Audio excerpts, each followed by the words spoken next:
Well, good afternoon. Happy summer, live from Texas. This is the Will Cain Show. It is all smiles and a thumbs up for the biggest deal ever made. That's what President Trump calls his landmark trade deal with the European Union.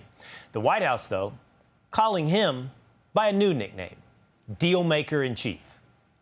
We made a lot of deals in the last couple of months. And then ultimately, as you might as well know, we're going to just, because we have, you have 200 countries, more, but people don't know that. You got a lot of countries. And I wouldn't want to sit down with 200 people and have to deal the way he was calling me all the time. We want this, we got to have that. These are tough negotiators. These are, look, they're smart people, they're tough negotiators. They know what they want. And, but we're going to be setting a tariff for essentially the rest of the world. And that's what they're going to pay if they want to do business in the United States. 75 minutes, though. In just 75 minutes, President Trump secured a trade agreement that even the EU says it's good for everybody. We have a deal. We have a trade deal between the two largest economies in the world. And it's a big deal. It's a huge deal. It will bring stability. It will bring predictability. It was tough negotiations. I knew it at the beginning, and it was indeed very tough, but we came to good conclusions for both. It's good that everyone is happy. But one ambassador telling the Financial Times there is no hiding the fact that the EU was rolled over by the Trump juggernaut. Trump worked out exactly where our pain threshold is. So why the underwhelming response here at home?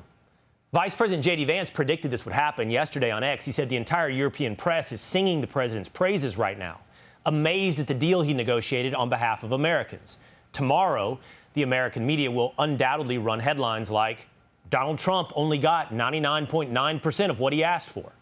And of course, the mainstream media delivered J.D. Vance's prediction right on cue. Here's CNN. Trump's EU deal averts disaster, but few are cheering. Well, I don't know if we would call it cheering, but an admission might be the right verb or noun. I'm finally willing to admit, some are suggesting, Trump was right. Look, the stock market is at record highs. I know not everybody lives by the stock market, but I also drive around. I don't see a country in a depression at all. I see people out there just living their lives. And I would have thought, and I got to own it, that these tariffs were going to sink this economy by this time, and they didn't. So, how do we deal with that fact? Because that's the fact. Don't beat yourself up, Bill.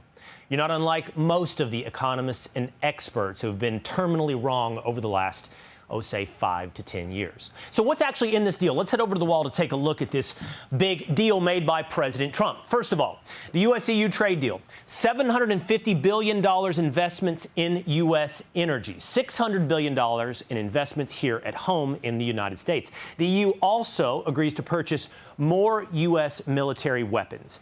The big note, 15% tariffs across the board. That includes autos. Now, here's where we were before. In case you're wondering where this started, if we know now today we're at 15%, where did we start? Well, the initial tariffs before Liberation Day were roughly 1.5% on EU exports. After Liberation Day, those tariffs went to 20%, reciprocal tariffs. Now, it was proposed to go to 50% by July 9th, come back down to 30% by August 1st. That all now has been averted. It got me wondering, well, what are the biggest imports? What are the biggest products we deal with when dealing with the economy in the European Union? Here are your biggest imports in 2024. You've got pharmaceutical products. There are some questions about what the tariff's effect will be and whether there will be an exemption for pharmaceuticals. Nuclear reactors, boilers, and machineries, of course, automotive. And then electric machinery, sound, TV equipment, medical and surgical instruments.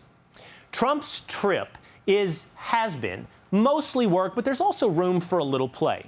What you see there is the president's security team debuting the brand new Golf Force One. That's an armored golf cart protecting President Trump there on the course. Pretty cool. The big EU deal joins a list of deals already secured, including the UK, Japan, Vietnam, Indonesia, and the Philippines. Perhaps more, though, still on deck. So we know this is a big deal for America, but is it a big deal for everyday Americans, for you, right now, watching at home? We know it will benefit the folks on Wall Street, but how does it affect people on Main Street? Let's figure that out with the host of Making Money on Fox Business, Charles Payne. Charles, great to see you here today. Let's start there. Everyone's watching you right now. They watch you over on Fox Business. They see these big deals. They see these numbers I just put up on the board. How is it going to hit their pocketbooks? Well, the investments, the $750 billion natural gas. Think about all the folks in America who work in the natural gas and the fossil fuels industry. That just a year ago, the White House was trying to put out of business completely. So the money from that alone is going to be phenomenal. $600 billion invested in America. Foreign direct investment, one of the underpinnings of any economy. We're lucky that we're so attractive, but even more so now. That these numbers, they sound, it's, I guess saying $600 billion now rolls off the tongue, but it is enormous. It is absolutely enormous. And again, the whole idea is to rebuild our industrial base. Well, right now, to be quite frank with you, we entered into a protracted war with China. We couldn't produce enough ships. We couldn't produce enough of weaponry. We could not. We've given it all away. Wall Street, by the way, doesn't like this deal. The titans of Wall Street don't like this deal because if anyone eats it outside these foreign countries, it would be Wall Street companies. Now, I want you to think about this. About 20 years ago, the average operating margin for an S&P company was 6.67%. Recently hit 15%, now it's 13%. We've got a stock market since 2009 has been unstoppable, absolutely unstoppable. The fix is in. The fix is in for Wall Street. It's been the most amazing gravy train in history. Essentially, this plan is to share some of that wealth. Okay, your operating margin may go from 15 to 13%. Your stock will still be okay, but now we're going to reindustrialize the nation. We're going to build factories. We're going to put Americans back to work. Right. Oh, okay. You said something fascinating there as well. You said many fascinating things, Charles, but one of the things you said almost as an aside is that $600 billion just sort of rolls off the tongue. When we talk about government policy, government spending, or these investment deals, we're talking trillions, we're talking hundreds of billions, and it is hard, to your point, to actually conceptualize how much money that actually is. The reason I bring that up is President Trump brought up, Charles, the idea of a rebate. We're bringing in, according to Commerce Secretary Howard Lutnick, potentially, what is it, $7 trillion over the next 10 years in tariff revenue. So the question is, what's going to be done with that money? Here is something that was recently said by President Trump. We have so much money coming in. We're thinking about a little rebate, but the big thing we want to do is pay down debt.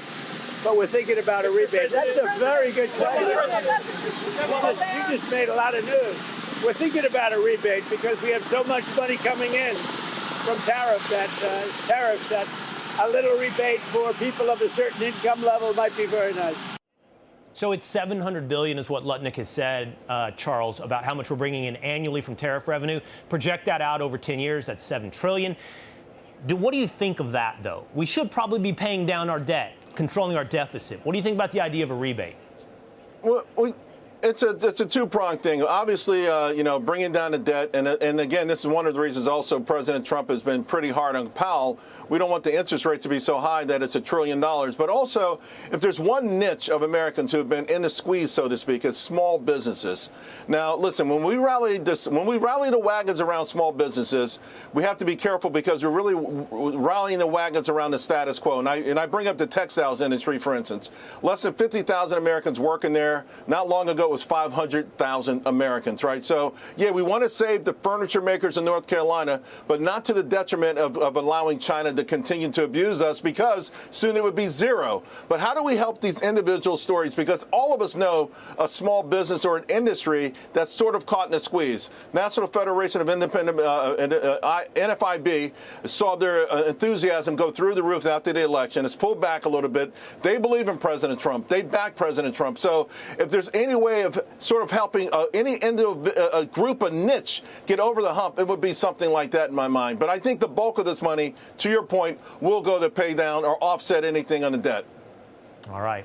Always smart, always great. Charles Payne. Thank you, Charles. All right. Thanks a lot. All right. See you soon. All right, now some top stories of the day that you may have missed, and we've got Kevin Court joining us now with what else is happening. As always, great to see you, Will. Up first, a very scary incident. You may have seen this over the weekend involving an American Airlines plane. It actually took off Saturday from Denver International Airport, and passengers there had to evacuate that very smoky aircraft after an aborted takeoff. Apparently, it was a mechanical maintenance issue that caused the landing gear to catch fire. Wow. Thankfully, 173 people were all on board. All were accounted for on the tarmac. One person did go to the hospital with minor injuries. American Airlines says they've taken that aircraft out of service to be inspected, and I think that's very good news. Up next, the University of Colorado's head football coach, Deion Sanders, stunning the college football world today, announcing that he's been cured of bladder cancer, and now he has his eyes set on the 2025 season. Without wonderful people like this, I probably wouldn't be sitting here today. The decision I made in the surgery I chose was based on not just family, it was based on football. Based on, I didn't want to be going weekly to the hospital while I know I got practices. So football is in there. My faith is number one. Sanders had his bladder removed after doctors found a malignant tumor. His medical team speaking out today about his outlook. We removed the tumor. It was very high grade, invading through the bladder wall, not into the muscle layer, and I am pleased to report that the results from the surgery are that he is cured from the cancer.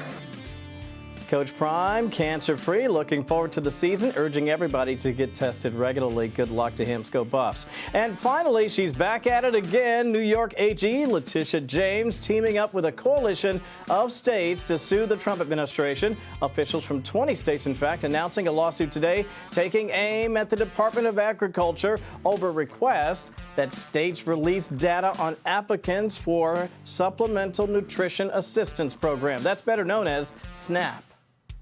For decades, SNAP has prevented people from going hungry and saved countless lives. But now, this administration is attempting to use this program as a tool in their cruel and chaotic targeting of immigrants. It is outrageous. It is unacceptable.